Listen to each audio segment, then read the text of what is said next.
The National Desk, America's News, now.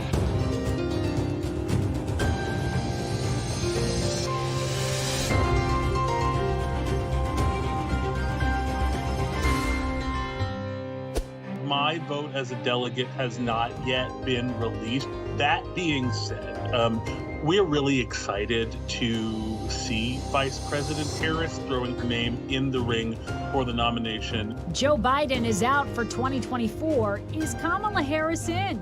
Coming up, who's coalescing around the vice president? Plus, a closer look at her potential VP picks. It has been 10 days since an assassination attempt on a former president of the United States, regardless of party. There need to be answers. Bipartisan blowback. The Secret Service director grilled by both parties. The voices now calling for her resignation. Then, with marijuana legal in almost half the country, what we're learning about its use by expecting mothers and a possibly troubling trend. This is the National Desk, America's News Now. I'm Amira David. It is a new day for the Democratic Party, 24 hours after President Joe Biden made it official that he is no longer seeking a nomination for a second term in the White House. Vice President Kamala Harris looking like the next Democratic nominee. Harris has now secured endorsements from more than half of the Democratic governors, as well as party members, including former House Speaker Nancy Pelosi and Democratic Minority Leader Hakeem Jeffries. Vice President Kamala Harris has excited the community.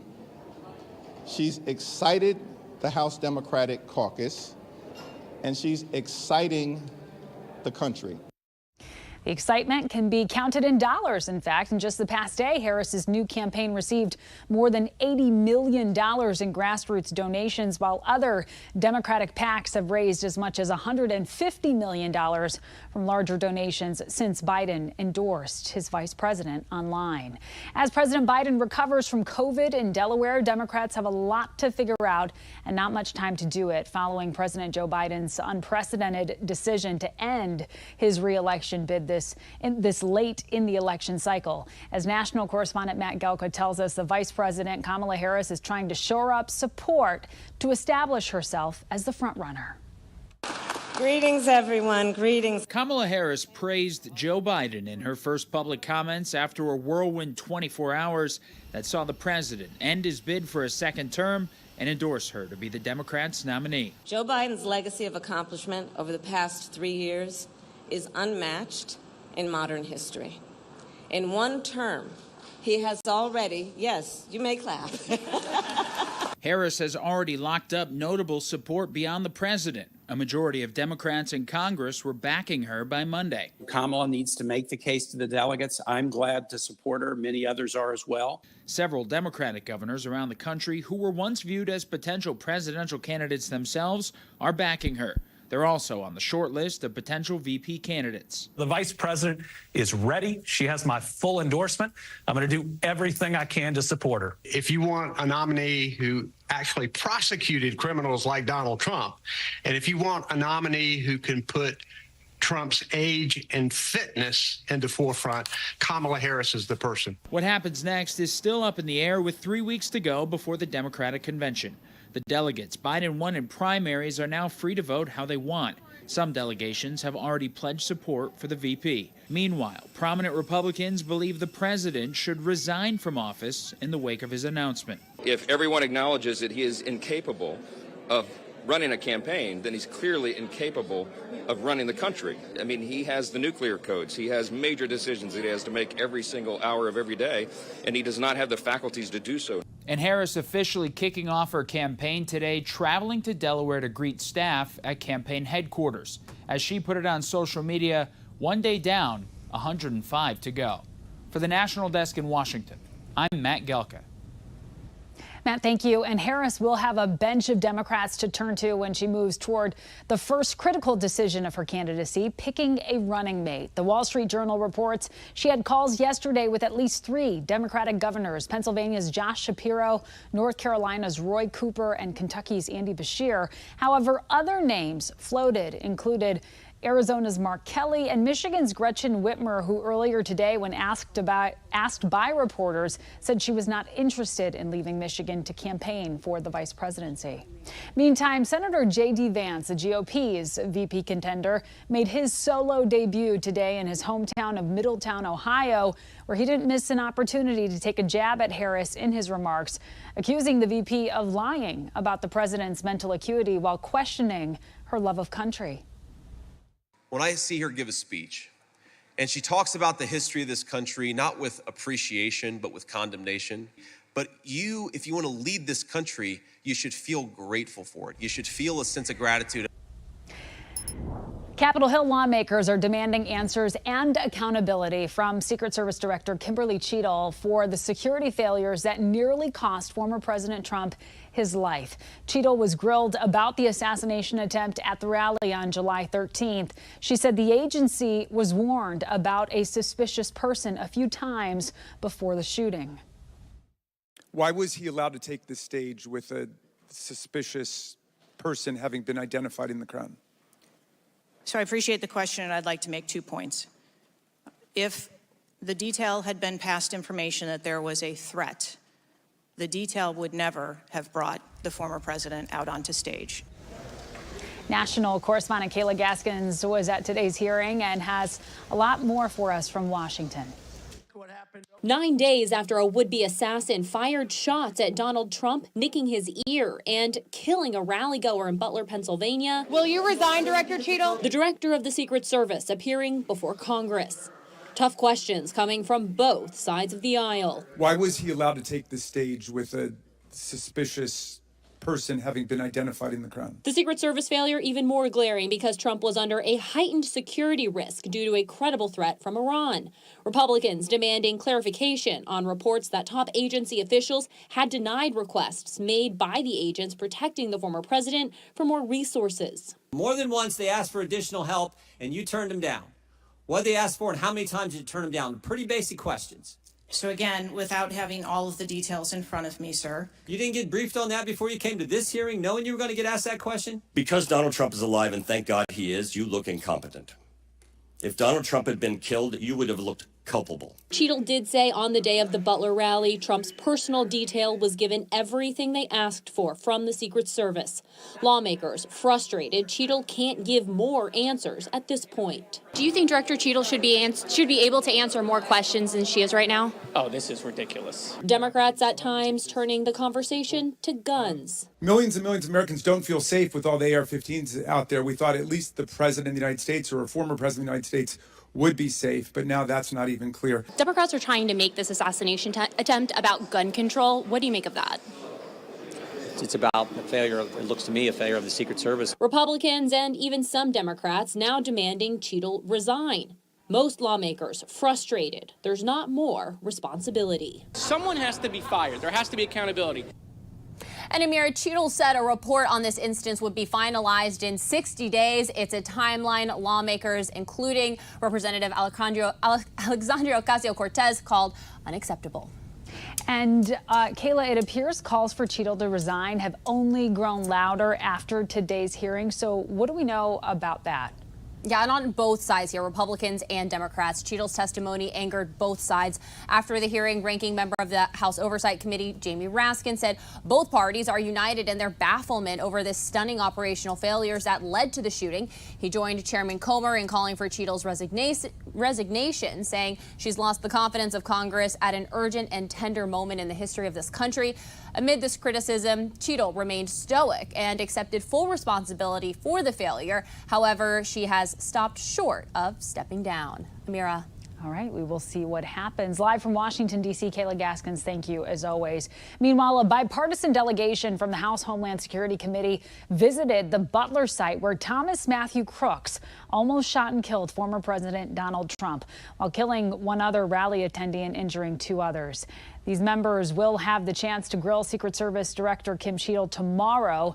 DHS Secretary Alejandro Mayorkas, as well as FBI Director Christopher Wray, are also expected to testify.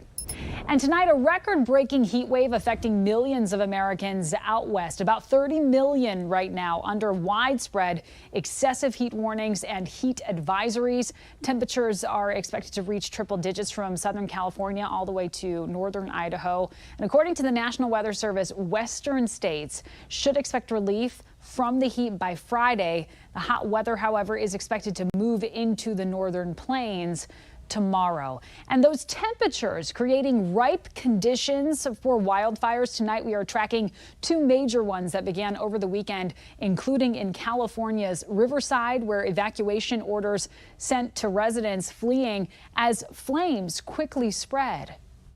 1,500 residents are in the surrounding area. A total of 3 structures that have been destroyed, 4 damaged, with damage assessments beginning at 8 o'clock this morning to get a firm count in the area of the damages.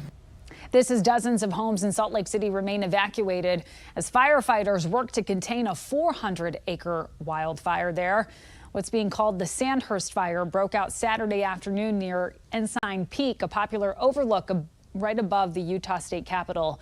At this hour, the fire is just 10% contained, but fire officials say the growth of the fire has slowed down. And tonight, Delta Airlines passengers still dealing with crippling delays because of that major IT outage on Friday that caused more than 8 million computers around the world to shut down. More than 800 Delta flights were canceled today, and more than 1,500 were delayed. And just take a look at this. These are piles and piles of unclaimed luggage just sitting at Atlanta's Hartsfield-Jackson Airport, a major Delta hub. And here's what one frustrated traveler had to say. I'm going to get compensated for it because this is out of control. It's not okay. So I want them to take responsibility, accountability, and compensate us where we're due. In a message to customers on Sunday, Delta's chief executive said the airline is trying to recover its systems as well as restore operations. The U.S. Transportation Secretary has said that the carrier must refund and provide its customers with satisfactory assistance. Michigan authorities are searching for 44-year-old Michael Lopez, the man they believe shot and killed a police officer yesterday. The unnamed officer was responding to a situation in Melvindale, Michigan, when he was shot right in the head.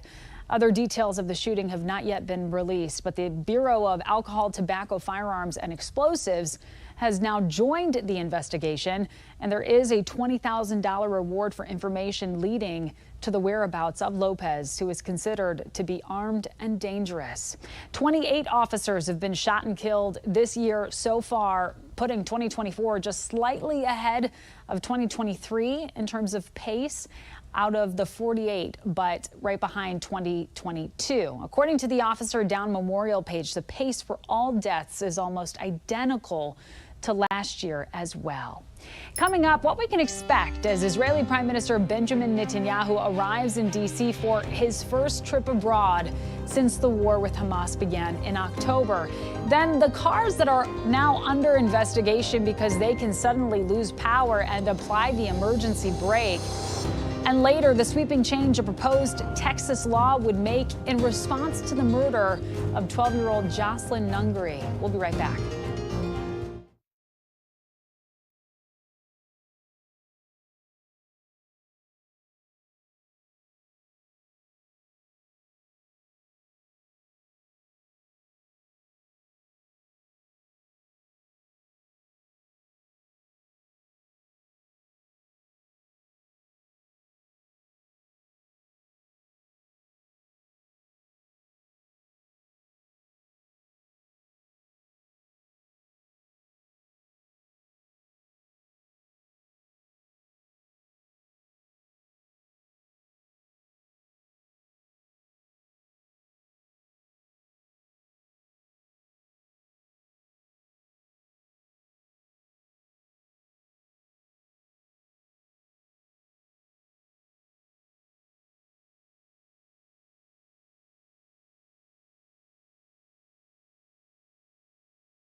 Israeli Prime Minister Benjamin Netanyahu has arrived to Washington, D.C. This is his first visit abroad since the war with Hamas broke out on October 7th. Now, he was set to meet with President Biden tonight at the White House. And while that timing is up in the air as the president recovers from COVID, sources familiar with the president's schedule say the two leaders will meet sometime later this week, possibly even tomorrow. Netanyahu will also meet with the vice president and now presumptive Democratic nominee Kamala Harris as well. On Wednesday, the Israeli prime minister will address the joint houses of Congress for a second time. Thousands of protesters are expected to fill D.C.'s streets ahead of Netanyahu's visit in opposition to the leader's handling of the country's military response in Gaza, where countless Palestinian civilians have been killed and a humanitarian crisis has grown to vast proportions, which critics say is a result of Israel's tight control on aid deliveries. Meanwhile, the IDF has informed the families of two hostages taken by Hamas on October 7th that they are no longer alive. Israel said through intelligence gathered that the 35-year-old Yegev Bushtab and 70-year-old Alex Danzig have both died, but did not give any information about how or when they perished. Israel claims that about 120 hostages are still being held and about 2/3 are still alive. A U.S. naval pilot has become the first female aviator to shoot down an aerial threat in combat in U.S. history. The pilot's name has not been released, but the service has been called very historic and heroic. The pilot, belonging to an attack group on the USS's Dwight D. Eisenhower, destroyed a Houthi drone while patrolling the Red Sea. The Strike Fighter Squadron 32 that she belonged to returned to Virginia Beach on July 14th.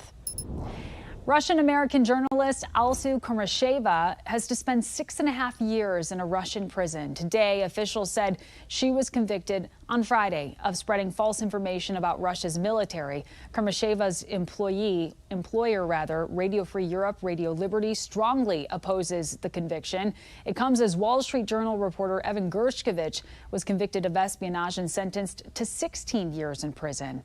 The U.S. knows of 9 of U.S. citizens now detained in Russia. Around 150,000 2022 model year Ram pickup trucks and Jeep Wagoneer SUVs are being investigated over safety concerns. The National Highway Traffic Safety Administration is looking into dozens of complaints that the cars can lose power, shift into park, and activate the emergency brake. The agency may seek a recall. The manufacturer says anyone having issues should tell their dealership.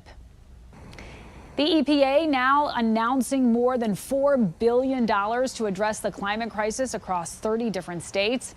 At least 25 projects will receive money from the Inflation Reduction Act signed in 2022 in order to reduce greenhouse gas pollution by nearly 1 billion metric tons of carbon dioxide by the year 2050. According to the agency, that is roughly equivalent to the average energy output of 5 million homes over 25 years. An additional project of $300 million more is expected to come later this summer. Marijuana use before or during pregnancy, even for medical reasons, can cause serious health problems. That's according to a new study from the JAMA Internal Medicine Network. It found THC use is associated with lower birth weight and babies being sent to the neonatal ICUs. It's also linked to problems like preeclampsia in women, according to the Mayo Clinic. Researchers say marijuana use during pregnancy has more than doubled in the last 2 decades. Parents are being warned about a new online trend now popular among teens, which could be harmful. Medical reporter Liz Bonas explains what's behind it. Hey there, hello to you. This trend is called sad fishing, and while it may seem innocent, pediatricians have a warning about what it might say to a stranger online about teens and vulnerability. Liz, sad fishing is a trend whereby a person, mainly teens, young adults, use social media to garner attention and sympathy by telling typically an exaggerated story about themselves or their situation. They do this, Dr. Joe Bailey says, because they don't get this attention in real life. He's a pediatrician with Ohio's Tri-Health who focuses a lot of his attention on a child's mental health. What is the risk in doing that? Well, the risk is that not everybody on the internet are good people, and there are people online who look for children, young adults who have low self-esteem, have clearly having anxiety issues and depression, and they look for them, and they can be a target for cyberbullying and grooming. Once targeted, a groomer can gain a teen's trust. Dr. Bailey says that can later be exploited in ways that threaten a child's health, life, and safety. So what should a parent do, and is it okay for them to reach out to you? Well, absolutely. That should be the first thing that they do is give your pediatrician a call, give your family practice physician a call, and let them know what's going on, and they can help determine whether or not they need to be seen in the office. Now, Dr. Bailey says it's tough to identify warning signs that a person is sad fishing. So he says you may just need to ask them what's going on if you see a post online that appears to show the need to connect with others. With your health news, I'm Liz Bonus reporting. Liz, thank you. And coming up, the dramatic difference in affordability between renting and buying a home in the U.S. and the less obvious costs that are important to consider right after this.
We have reporters all across the country in your neighborhoods covering the issues that matter most to you. We're taking the pulse of America.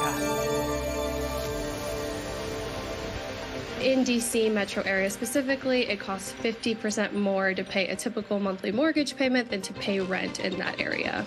That typical mortgage payment is about $3,500 compared to a monthly rent of $2,300. So that's a 50% difference between those two figures on a monthly basis. Mortgage rates of 7% are not helping prospective buyers. And at that same time, the housing market's very competitive because there's a shortage of homes. And there are costs associated with owning a home after you make a sizable down payment. Such as property taxes, homeowners insurance, maintenance and repairs, even just miscellaneous tasks can be thousands of dollars annually. Please be safe out there.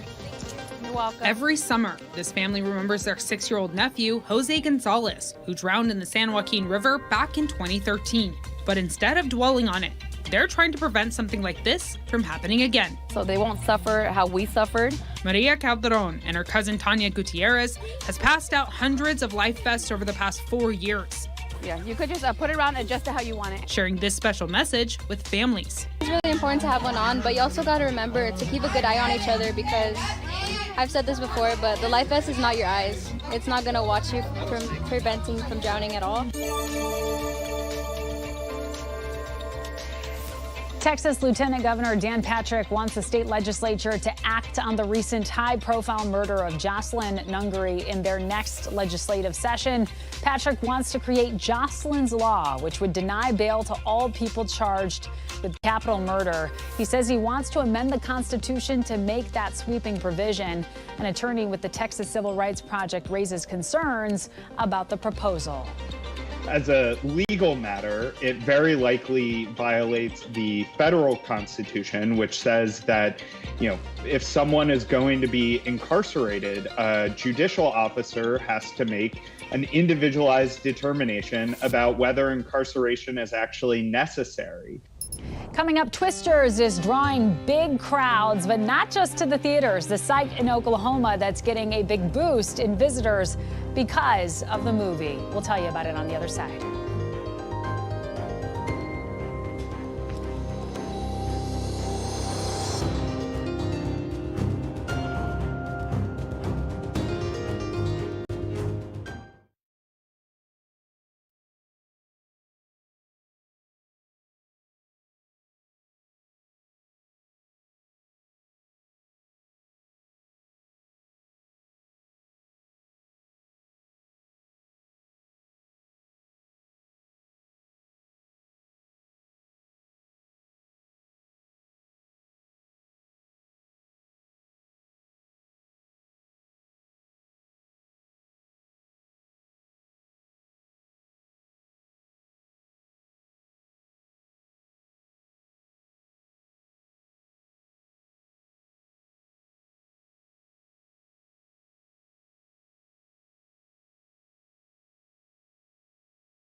Twisters, a standalone sequel to the 1996 disaster epic, rocked the box office with a powerful $80.5 million opening weekend.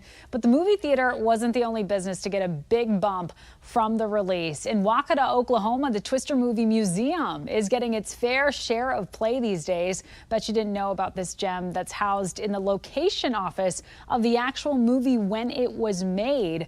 This museum is a one-of-a-kind place containing the original Dorothy 1 from the film, debris, scripts, and a pinball machine that Twister star Bill Paxton donated, along with behind-the-scenes videos taken during the filming of the 1996 movie. The director says it's been pulling in fans and Twister lovers from every single continent all year long in the lead up to this movie, and I'm sure they'll be getting more visitors to come. That does it for this edition of the National Desk. I'm Amira David. Thank you so much for watching. Have a great night.